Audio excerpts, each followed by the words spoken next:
요즘에 변호인이라는 영화 때문에 우리 변호사가 저런 일을 하는 사람이었지. 한 달에 보통 수임이라고 표현을 변호사 수입이 궁금하시죠? 얼마나 되는지. 믿지 마세요. 그거 다 거짓말이에요. 돈 냄새가 나십니까? 네, 냄새가 나요.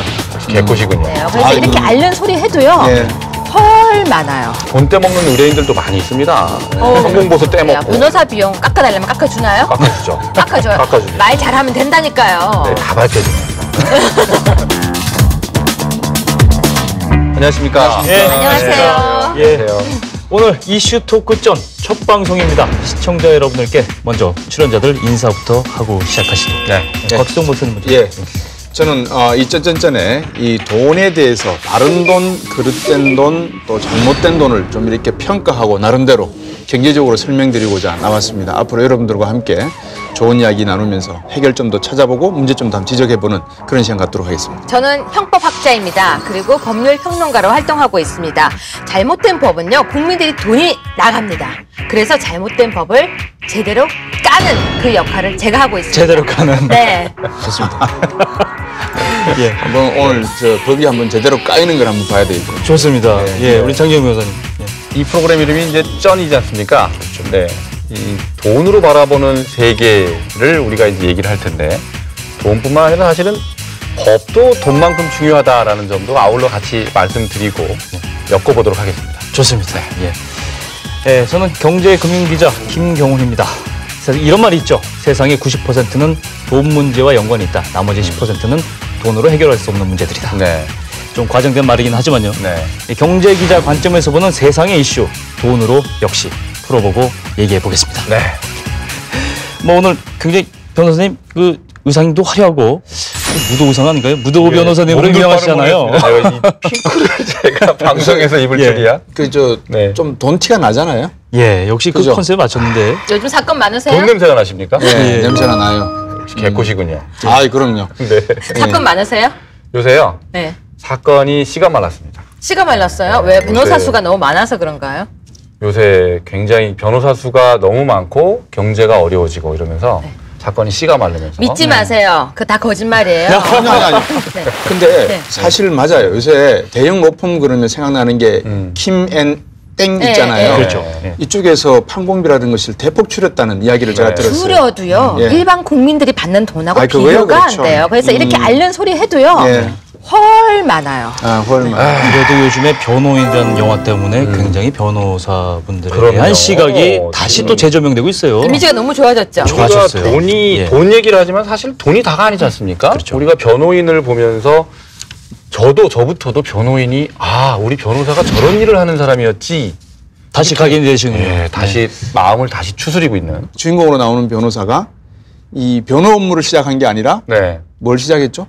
그러면 부동산 등기. 등기 업무를 이 했죠. 대리 업무를 시작했죠. 그때는 이제 법무사들의 전유물이었는데 네. 그 영역에 처음으로 들어간 거죠. 아, 네. 아. 그래서 돈을 상당히 많이 버는 걸로 나오는데 예. 장 변호사님도 돈 좀 버셨어요? 그 굉장히 곤란한 질문입니다. 그러니까 제가 참 억울한 게 제가 이제 예. 방송을 좀 하다 보니까 사람들이 예. 제가 무슨 대박이 난 줄 알아요. 네. 근데 사실은 변호사는 좀 의사하고 좀 달라요. 의사들은 TV에 나오면 좀 그게 영향이 있는 것 같아요. 직접적인. 특히 이제 성형외과나 피부과 이런. 근데 변호사는 자기 평생의 사건이 하나 있을까 말까 하나 하잖아요. 아니 근데 이번에 네. 그 기사에 나왔던데요. 굉장히 유명한 정말 사건이 있었는데요. 좋은 변호인이 되셨어요. 그렇죠. 얘기 좀 해주세요. 제가? 네.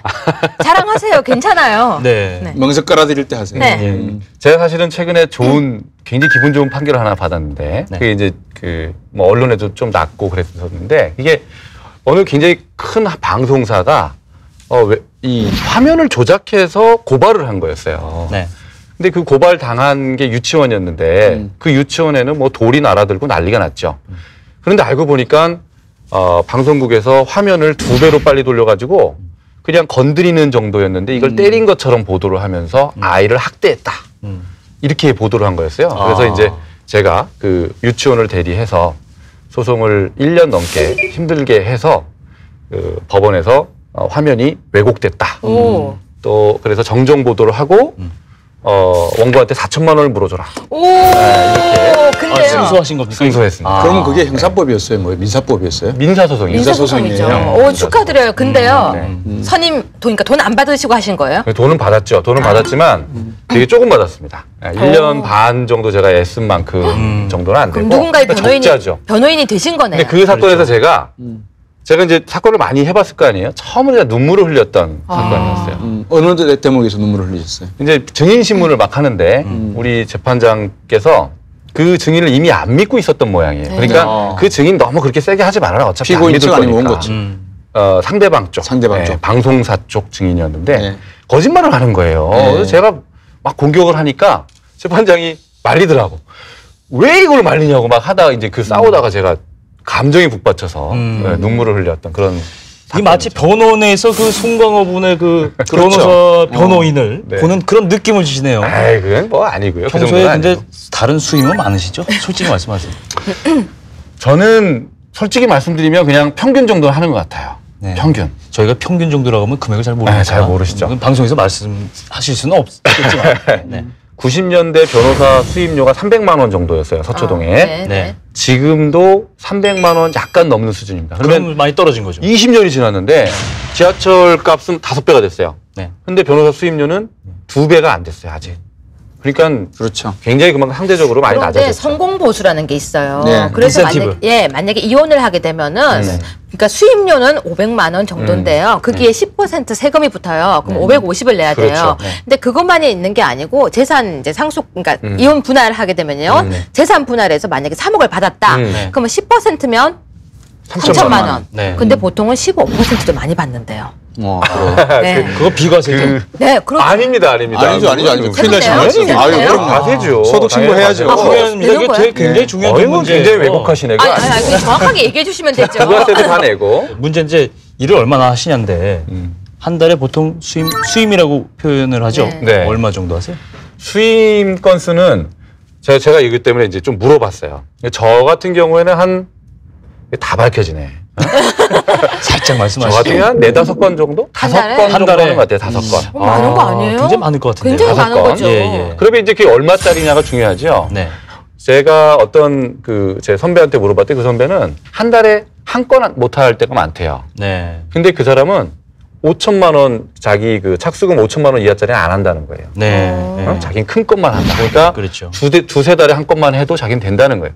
이런 사람이 있는가 하면 300만 원짜리로 한 달에 5건, 6건 해봐야 네. 사무실 유지비 직원들 급여 빼면 자기 가져갈 게 별로 없어요. 네. 그런 사람도 있어서 건수로 이렇게 판단할 건 또 아니다라는 네. 생각도 들어요. 우리 확실히 이 코너가 쩐이 많네요. 지금 네. 계속해서 돈 하는데요. 변호사에 대한 이미지가 요즘 너무 좋아졌어요. 변호인 맞습니다. 영화 때문인 것도 있지만요. 너의 목소리가 들려라는 드라마에서 국선 예. 변호사가 나오면서 네. 변호사 이미지가 완전히 미화되고 있는데요. 네. 국선 근데 가끔 하시죠?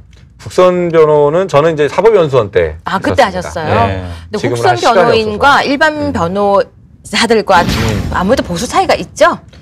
그 너의 목소리가 들려에 나오는 변호사는 국선 전담 변호사였어요. 네. 국선 전담 네. 변호사. 국선만 하는. 국선 변호만 하는 변호사인데 아.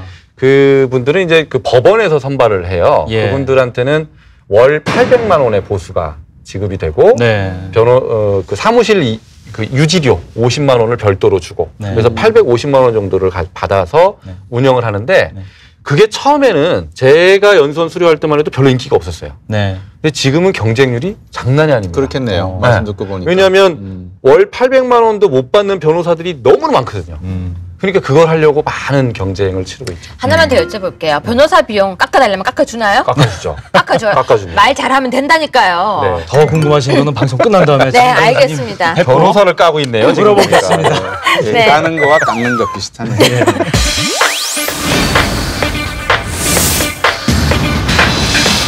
개혁이 굉장히 큰 화두지 않습니까? 개혁, 공기업 개혁 이야기를 시작하신 공기업 개혁은요, 돈이 모자라서 하는 게 아니고. 어느 정도로 방만 경영이 심각한지 그 얘기를 좀 해보죠. 자녀의 영어 캠프비를 지원사를. 그걸 왜 내요? 안시규가 과도 사례. 워낙 연봉이 세기 때문에. 고용세습. 도덕적 해이 문제. 그 사업은 버려놓고 정권 바뀌고. 1인당 복리후생비가 얼마씩 들어가는지 아세요? 얼마예요? 놀라지 마십시오. 네. 1,300만 원. 꽁돈 먹는 하마. 국민의 혈세가 들어가게 생겼는데 깜빡 보네요. 깜빵이요? 네, 올해가 2014년 바로 가보년 아닙니까? 가보년이죠. 네, 아직은 근데- 아니죠. 음력으로 설이 지나야 가보년이죠. 아, 그러네요. 그래요? 그렇습니다. 아, 예리하게 지적을 하셨네요. 아, 이때는 하이파이브를 한번 해야 되나. 저를 까고 하이파이브를 하시네. 네, 아유, 기분 좋네요. 네, 이제 2014년 가보해, 우리 가보라는 말이 네. 많이 들어봤지 않습니까? 120년 전에 바로 가보년이었는데 가보 그때가 개혁. 1894년. 그렇죠. 1894년에 가보개혁과 동학운동이 있었던 무슨 해입니다. 역사 시간 된 것 같아요. 그렇죠. 예. 그렇죠. 다시 이제 근데 다시 120년 만에 가보년이 됐습니다. 물론 이제 그 중간에 60년 뒤에 한번 있었겠지만 1954년입니다. 아, 그때 그렇습니까? 베트남 전쟁 발발에 큰 그렇군요. 사건이 있었죠. 자, 그래서 이제 두 번째 가보년이 돌아왔습니다. 올해도 이 개혁이 굉장히 큰 화두지 않습니까? 그렇죠. 박근혜 대통령도 신년사에서 이제 개혁을, 공기업 개혁을 아주 천명을 하셨는데 가보년이라서 하는 건가요? 그런 것 같아요. 그래서 신가보 개혁이다 이런 얘기가 있죠. 진짜 네. 그것 때문인가 봐요. 가보게요. 이거는 어떻게 보면 논리 확대인 것 같아요. 네. 그 가보 계획이라는 방금 말씀을 네. 하셨는데 이 계획이라고 하는 것은 사실 전에도 말씀을 한번 드린 것 같은데 혁명보다도 더 어려운 거거든요. 그렇죠. 혁명이라는 건 그냥 딱 치고 나가면 되는 건데 계획이라고 하는 꾸준히 가야 되지 않습니까? 그렇죠. 박근혜 대통령도 올해 들어서서 첫 번째 들어간 게 뭐 철도 산업의 민영화, 의료 산업의 민영화, 그다음에 공기업의 어떤 개혁을 하나의 모토로 지금 내세우셔서 네. 방금 우리 장면에서 지적하신 대로 이 개혁, 공기업 개혁 이야기를 시작하신 것 같아요. 그래가지고 대통령이 이제 그 화두를 꺼내니까 장관들이 난리가 났죠. 산하 기관장들을 불러다 놓고 예. 혼줄도 내고 그렇죠. 뭐 그랬다면서요. 예, 근데 여기서 그날- 짚어야 될 거는 네. 공기업 개혁은요. 돈이 모자라서 하는 게 아니고 돈을 너무 많이 써서 그런 거 아니에요? 아니죠. 허튼 둘 됐으니까. 다죠. 허튼 됐으니까. 됐으니까. 이 공기업 개혁의 이 취재 과정에서 보면요. 공기업 개혁의 그 핵심은 한 가지입니다. 돈이 계속 부족해서 국민의 혈세가 들어가게 생겼는데 네. 돈을 왜 계속 많이 쓰느냐. 이 문제입니다. 근데 그들은 그 안에서 돈이 안 궁해요. 아닌가요? 그 얘기를 오늘 해볼까 하는데. 오늘 그거예요? 예, 그게 주제입니다. 일단 뭐 예. 말씀하셨으니까 대통령이 그 공기업 개혁에 대해서 1월 6일이죠. 오전에 얘기를 하고 그다음에 바로 국토부 장관, 서성환 장관이 산하 관계 기관장들을 불러놓고 예. 먼저 시작 포문을 열었어요. 예. 지금 아시다시피 저희 이 기록에 보면 국토부 산하 공공기관들이 여러 개가 있거든요. 네, 뭐 LH 공사 이런 거 다 대표적이죠. 예. 국토부가 제일 급했어요. 제일 급했죠. 네, 부채가 이 제일 심했거든요. 국토부 산하 네. 공공기관의 부채가 지금 보면 220조 정도가 넘어요, 지금. 우리나라 1년 예산이 350조 정도 되죠. 350조. 그런데 네. 222조가 부채라. 예. 거의 뭐 3분의 2 대단한 거죠. 정도가 부채를 공기업이 지고 있다. 이자만 해도 엄청나겠는데요. 국토부 산하 공공기관의 엄청나겠죠. 건데. 예. 그러니까 이 뭐 LH도 있고 철도공사도 있고 LH 부채만 141조랍니다. 141조. 그렇습니다. 근데 그 LH가요 항상 뭐라고 말하는지 아세요? 우리는 좋은 일 한다. 국민주택, 보금자리 주택을 만들고 있다라고 하는데 세금이 그러니까 세금이 아니라 이자가 어마어마하게 나가고 있대요 지금. 네, 근데 그렇죠. 왜 자꾸 아파트 짓는 거예요? 아파트 기다려보세요. 토지고 이 국토부가 왜 하필 알려줘보세요. 제일 먼저 네. 이 문제를 제기를 하고 네. 급하게 움직였냐. 네. 국토부 산하에 있는 산하기관들 볼까요? 토지구 주택공사 방금 말씀하신 그다음에 코레일, 네. 수자원공사, 도로공사, 철도시설공단 돈 먹는 있습니다. 하마들이 다 들어가 있네요. 요새 문제되는 것들이군요, 다. 다 있습니다. 예. 토지주택공사 부채가 140조입니다. 코레일이 14조, 수자원공사 14조, 도로공사 25조, 철도시설관리공단 역시 마찬가지로 상당히 대부분이 이유가 국민임대주택 100만 호 건설이라든가 혁신도시 건설, 정부 정책과 관계가 있다. 네. 이게 이유가 됐다는 거죠. 두 번째 코레일 같은 경우는 역세권 예. 확대, 이 여러 가지 또 철도와 관련된 용산 역세권. 용산 역세권 그것 때문에 그렇죠. 공사도 있었고. 수자원공사는 역시 전 정권에서 4대 공사, 예, 4대간. 도로공사는 역시 투자 과잉, 예. 철도시설관리공단 KTX. 예. 이 거대한 국가기관 산업에 대한 다 연결이 돼 있어요. 그게 문제가 돼서 큰 적자를 졌기 때문에 어쨌건 이걸 빨리 해결하고자 국토부가 제일 먼저 나선 게 아닌가 기자들이 좀 그렇게 해석을 하고 있는 상황이죠. 이게 바로 그 정부 관계부처가 합동으로 해서 공공기관 정상화 대책이라는 걸 만든 자료입니다. 각종 공기업을 어떻게 정상화시킬 것이냐 뭐 이런 내용들이 여기 잔뜩 들어있는데 네. 우리나라에서 공기업의 개혁을 하긴 해야 되는 겁니까? 그 비정상의 정상화라는 말을 즐겨 쓰시더라고요, 요새. 예. 근데 이제 유행어죠. 그렇죠. 예. 이 공기업이라고 하는 것 정의부터 한번 간단히 드릴게요. 예. 공기업이라고 하는 것은 공공재를 관리할 수 있도록 정부가 민간 기업에게 넘겨주면 민간 기업이 독점이나 과점을 하게 돼서 국민 생활에 불편을 끼칠 수가 있으니까 네. 정부가 관리하는 거죠. 예를 들면 전력, 그죠? 그다음에 수자원, 뭐 이런 것들을 정부가 관리하는 게 맞지 않겠습니까? 이걸 민간 기업에 관리하게 놔두면. 근데 곽 변호사님 예. 왠지 이 얘기를 하고 싶네요. 공기업의 정의를 제가 새로 내렸어요. 어떻게 하십니까? 꽁돈 먹는 하마 기업. 아, 그럼 너무 그렇게 또 근데 말씀하시면 그렇게 말씀하시기에는 좀 이른 게 그 책임이 네. 우리 유 교수님한테도 있고 장 교수님한테도 있고 왜요? 저한테 다 있습니다. 왜요? 왜냐하면 네. 국민이 그렇게 하도록 허용을 해줬기 때문에. 저는 한 적 없어요. 한 적이 없다고 느끼시죠? 네. 근데 이 세 가지 부채를 우리가 지금 가장 크게 문제를 지적하잖아요. 네. 가계부채 1,000조가 넘었다. 그렇죠. 기업 부채가 이게 또 한 1,000조가량 돼요. 네. 그다음에 공공부채가 한 300조가 넘어가요. 공공기관하고 다 합치면. 네. 우리나라 국가부채가 그만큼 심각한데 공공기관 같은 경우에 왜 부채가 생길까요? 왜 생긴다고 보세요? 아무래도 공적인 거기 때문에 자기 게 아니라고 생각하고 막 쓴 거 아니에요? 그렇죠. 네. 그 말씀은 주인이 없다는 거 아니겠어요? 그러니까요. 그렇죠. 그러니까 이거를 민간기업 같으면은 회장이 사장을 딱 임명을 해서 책임지고 경영해 이러는데 공공기관 같은 경우에는 5년마다 바뀌니까 정권이 그렇죠. 낙하산을 바꿔야 될 거 아닙니까? 이제 그렇게 되니까 주인이 없는 셈이 돼버리는 거죠. 네. 그러니까 두 번째, 주인이 없는 회사가 되다 보니까 새로운 낙하산을 타고 오는 사람이 사장으로 오게 되면 노조들이 어떻게 할까요? 막 반란을 일으키죠. 반란을 일으키겠죠. 네. 그러면 당근을 줘야 되지 않겠습니까? 노조하고 협상을 노조의 하죠. 말을 들어주는 거죠. 그럼 뭘 들어주면 제일 좋겠어요? 예를 들면 임금이겠죠. 복지.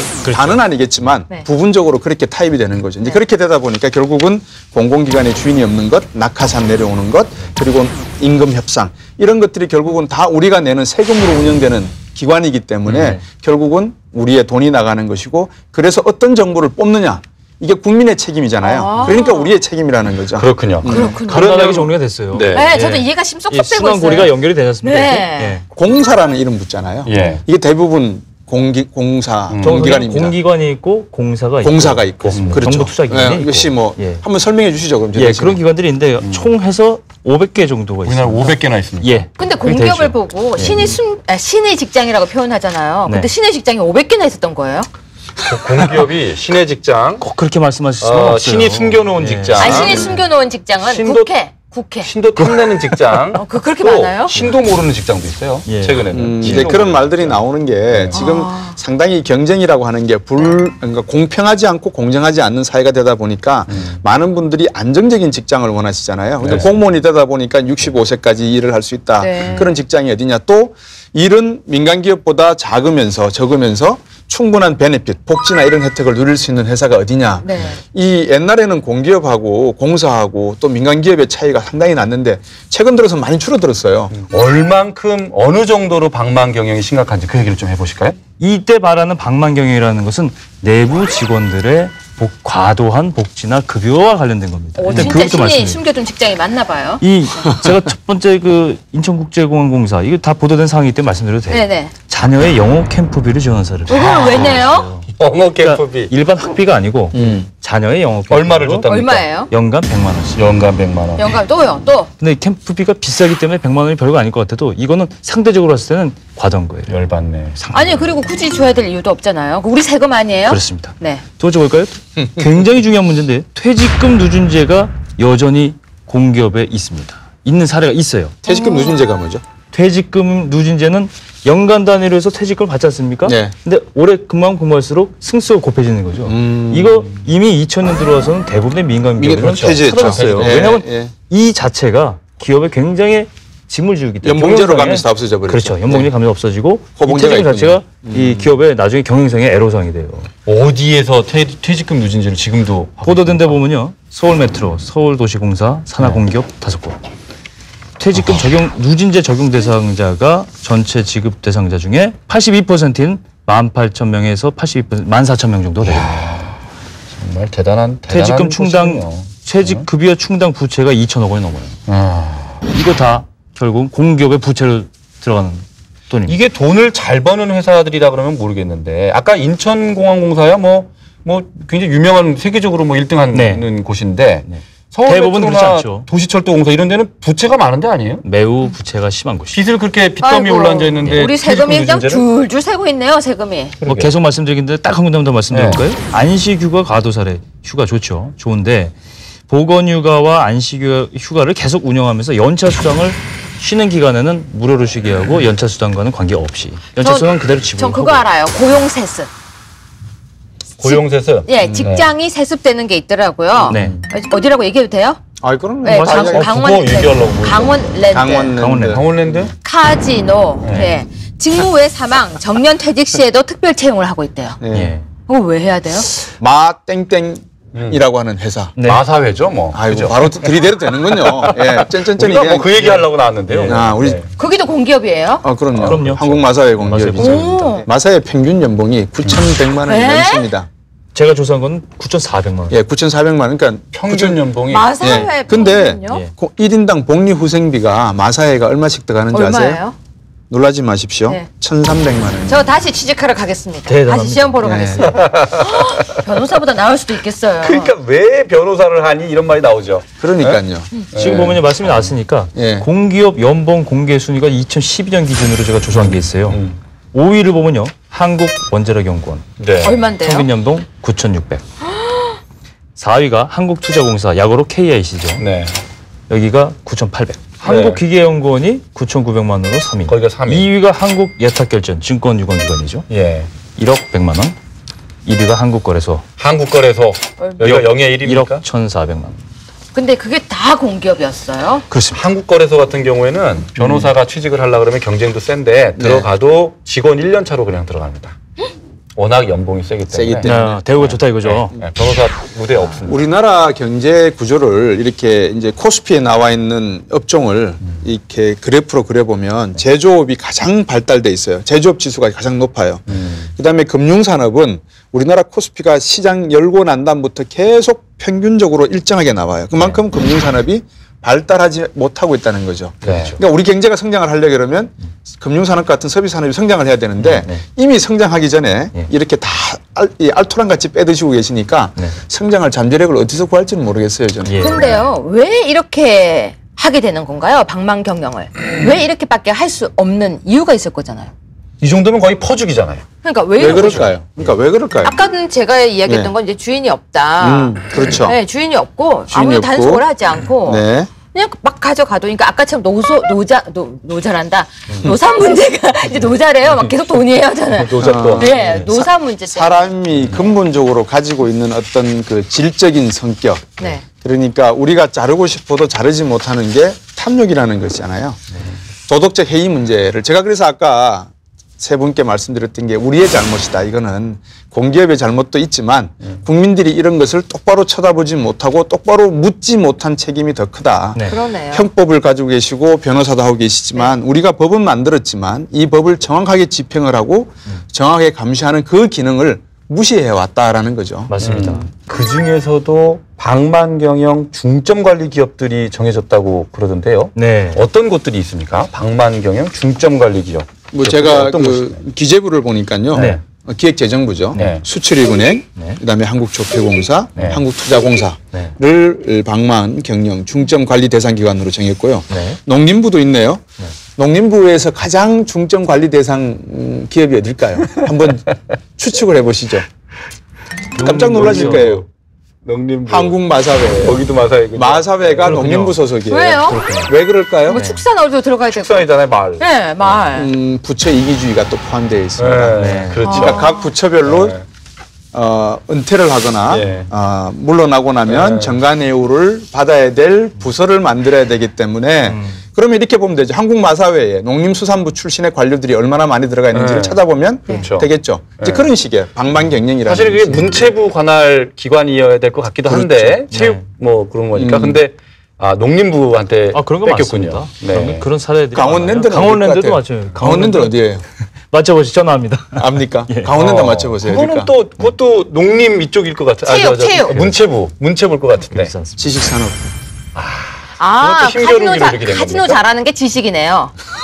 아, 그쵸. 산업부가 나립니다. 산업부가 나립니다. 산업부가. 산업. 예. 아, 자꾸 이거 하다 보니까 화가 나서 안 되겠어요. 진짜로. 근데 이렇게 하면서 이 공기업이 또 굉장히 뭐라 그럴까 특혜를 많이 받고 있어요. 그러게요. 세금 면제라든지 또 돈을 조달하는 능력이 또 굉장히 뛰어나더라고요. 왜냐하면은 그 자본 조달 능력이 다 공채 발행을 한다거나 아니면 대출도 굉장히 쉽게 되고 있고 특혜를 너무 많이 갖고 있어요. 이 특혜를 줄이면 되지 않을까요? 돈을 줄여버리면. 아니 그게 닭이냐 달걀이 먼저냐인데 네. 연봉 9천만 원이 넘고 복리후생이 이렇게 좋은데 당연히 대출을 쉽게 되죠. 그거 우리 유 교수님이 네. 형법으로 좀 다스려 주세요. 대출이 쉽게 된다고요? 네. 제 연봉이 9천만 원 평균이 넘어가는데 뭐 하자가 있겠습니까? 신용평가하면? 아니 그건 이제 직원 개인에 대한 그렇죠. 거고 그 회사. 그 회사에 대한 특혜가 뭐가 있습니까? 이 민간 기업하고 아까 이제 유 교수님 잠깐 말씀하신 내용 중에 민간 기업이 자본 조달하는 방법하고 공기업이 자본 조달하는 방법이 뭐 간단하죠. 혜택이 있나요? 제가 한마디로 그만 답을 드릴 수 있어요. 네. 대마불사. 대마불사. 망하지 않는다. 대마불사 저도 있었지 않습니까? 동의합니다. 우리가 회사가 뭐 튼튼하다. 대우도 넘어갔고 넘어갔잖아요. 국민의 예산으로 해결을 할 수가 있다. 그건 원자력 알겠습니다. 그렇죠. 일반 재벌보다 더 튼튼하죠. 아이, 그럼. 그리고 세금 감면 혜택도 있어요. 네. 세금을 거의 안 내기도 한대요. 국민을 위해서 사용하시라고 하는 제도인데 네. 그걸 자기 부채의 어떤 그 안에 있는 사람들끼리의 어떤 나눔으로 가져가니까 문제가 되는 거죠. LH 경우도 정부가 떠맡기고 현 원금 보전 안 해주고 네. 또 사업은 버려놓고 정권 바뀌고 또 사업을 버리자고 하니까 지역 이기주의가 있어서 또 안 되고 이거를 원천적으로 차단할 수 있는 보다 상위법이 만들어지지 않을까. 알 권리가 분명히 있습니다. 어느 기업이 지금 이렇게 하고 있는지. 그리고 지금 공기업이 부채가 많아지면 민영화로 돌리는 것도 사실은 문제가 있는 것 같아요. 제가 볼 때는 책임 회피 같아요. 민영화에 문제가 생기죠. 예를 들면 한국 수력원자력 같은 경우 한번 보세요. 부품이 수만 개가 들어가는 것 중에서 네. 부실이 몇 개가 나왔어요. 부품 잘못된 그렇죠. 것들이. 그게 서울대, 그러니까 직접 국무총리도 그런 말씀하셨잖아요. 원전 마피아라는 말씀을 하셨잖아요. 네. 네. 마피아 조직이라고 하는 것은 정부 부처, 해당 공공기관 또는 공사 또 민간 기업 이게 모두 다 엮여가지고 하나의 부실 덩어리로 서로가 서로를 이렇게 공생하는 관계로 가져가거든요. 그렇죠. 이거는 빨리 국민들이 보시고 감사원이나 이런 국가 조직들이 개입을 해서 바로 잡을 수 있도록 그렇게 만들어줘야 되거든요. 그런 기능이 제대로 작동이 돼야지만 우리 경제의 순기능이 빨리 돌아가고 그게 지하경제 양성화죠, 국민들은. 자, 이제 신가보 개혁. 이 개혁이 어떻게 진짜 앞으로 진행될지 한번 다 같이 지켜봐야 되겠습니다. 네. 네.